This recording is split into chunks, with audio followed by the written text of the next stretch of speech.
Hi, everybody. This is Silvio Canto in Dallas, Texas on Friday, December the 2nd, and welcome to our commentary.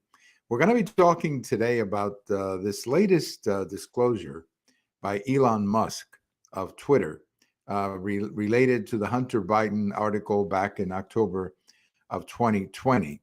We'll talk a little bit about that because I think this is an explosive story that is going to be consuming a lot of conversation here over the next few weeks. But let me begin by referring you to an article that I posted this Friday morning over at the American Thinker about Treasury Secretary Janet Yellen and some of her remarks recently on the one of the late night talk shows, Colbert, I think it is, Stephen Colbert, or whatever it is. I don't follow those late night shows. I really haven't, frankly, since Johnny Carson. But anyway, he's one of the guys who do the late night shows. And she was on that show and suggested in some of her remarks, she was getting questions about inflation, and suggested in one of those remarks that maybe the problem is that the American people are spending too much money, that we're consuming too much. She kind of left you with that impression of why we have inflation. Of course, Stephen Colbert is not going to ask her any difficult questions. But what I would have asked her is, well, Madam Secretary, what about all the spending that your administration is doing? Isn't that inflationary? Madam Secretary, what about the energy policies that have driven up the cost of fuel in the country? So I thought it was a pretty sorry interview, frankly, and something that I cannot believe the secretary felt good later when she had a chance to listen to herself. So, again, this administration doesn't seem to really know what they're doing, and they're driving a lot of us to a conclusion that that President Biden is not surrounded by people who really understand the problems. And I think this lady, Secretary Yellen, is a good example of that. After all, just a few months ago, she was saying that she had not expected the kind of inflation that eventually came our way. So, not a good performance by the Secretary of Treasury on one of the late night shows. You can read my post over at the American Thinker. Now, the big story Friday afternoon, Friday evening is a disclosure by Elon Musk, who is now the owner of Twitter, as you may know. And he released some information. It's coming out gradually. So I think it's probably going to be out there pretty much by Sunday or by Monday. And it'll be something that a lot of people are going to be talking about. But the main issue is what happened in October of 2020 when the Twitter and Facebook had the opportunity to publish, or at least allow the users to publish, an article by the New York Post regarding a laptop of Hunter Biden that had been found somewhere.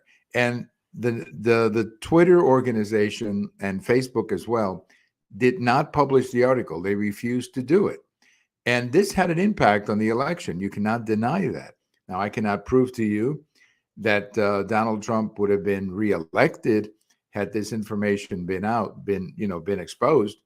But I can guarantee you that it would have been a much more complicated topic for the Biden administration, particularly in the second debate when they were talking about Hunter Biden. Remember that there was a group of 50 experts or whatever who signed the document saying that this was Russian disinformation. And this is all part of a campaign of Russian disinformation. Well, that's not really what it was. And yet, the Biden campaign was allowed to play on that. And the American people were not given the information that they needed to make an important decision regarding candidate Joe Biden.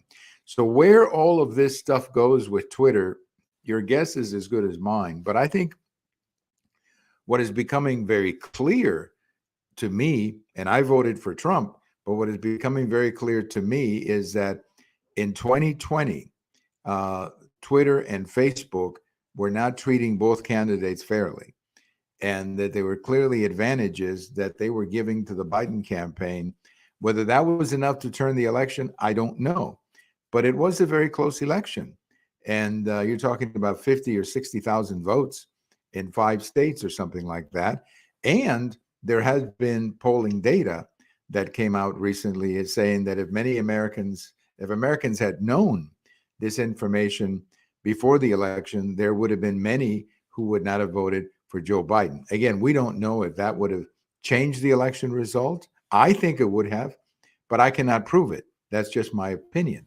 But I think that the larger, more important point here is that Twitter became a problem in our country when it came to free speech.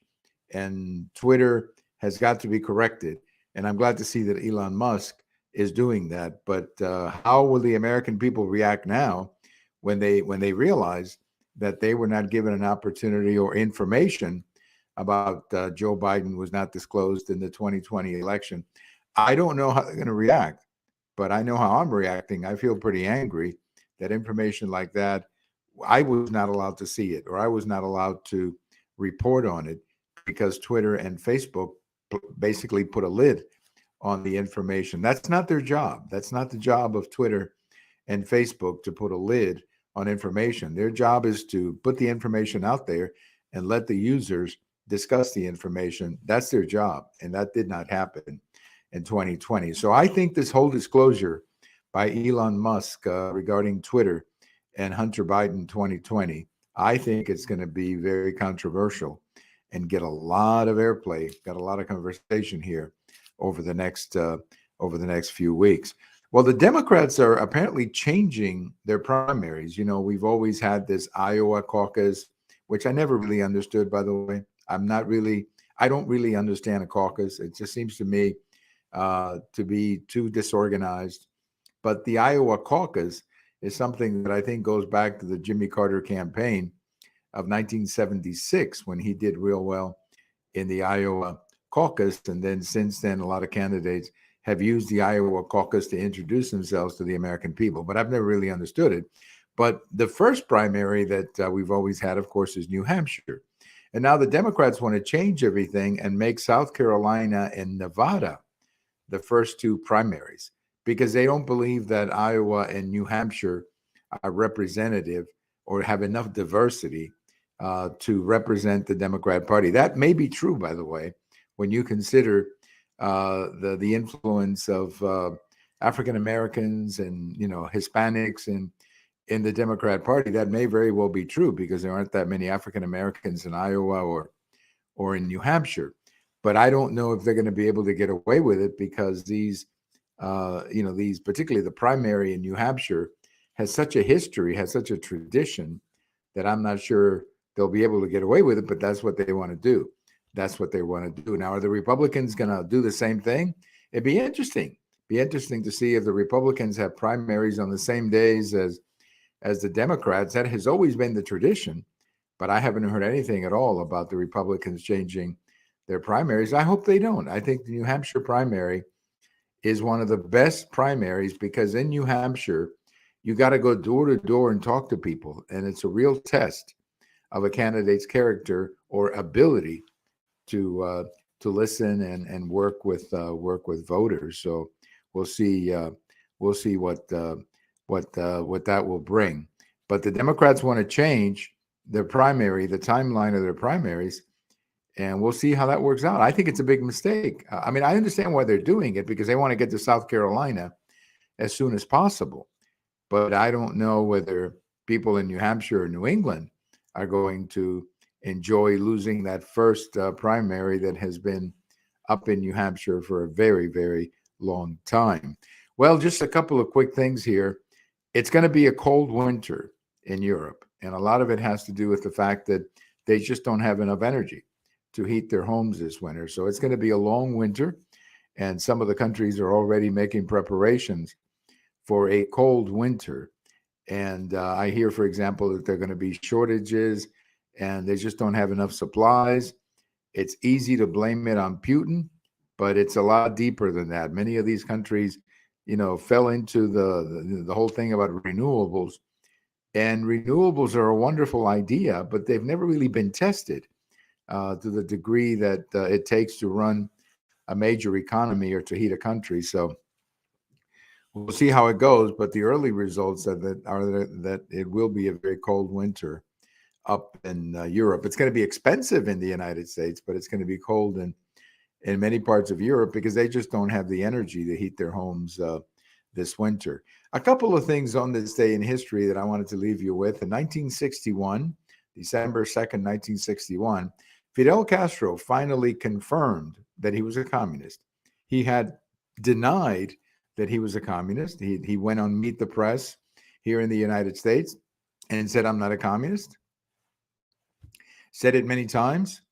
But on December 2nd, 1961, he finally admitted what many of us suspected, that he was a communist. And he made a public speech and said, I am a Marxist Leninist and I will be until the last day of my life. What's interesting is that people in Cuba were put in jail for accusing Castro of being a communist. That's what happened in the early days of the so-called revolution. They used to put you in jail if you said that Castro was a communist. Well, when he publicly said he was a communist, nobody was released from jail. So that's kind of an interesting twist. And on this day in 1973, Gerald Ford became the vice president of the United States. It was the first time that we had actually had a vice president appointed to the office. What happened was that Spiro Agnew was the vice president under President Nixon. He got into some legal troubles. He had to resign. So there was a vacancy, and Gerald Ford was appointed or selected by President Nixon to replace Vice President Agnew. And that, I believe, this was under the new 25th Amendment that had come out in 1967.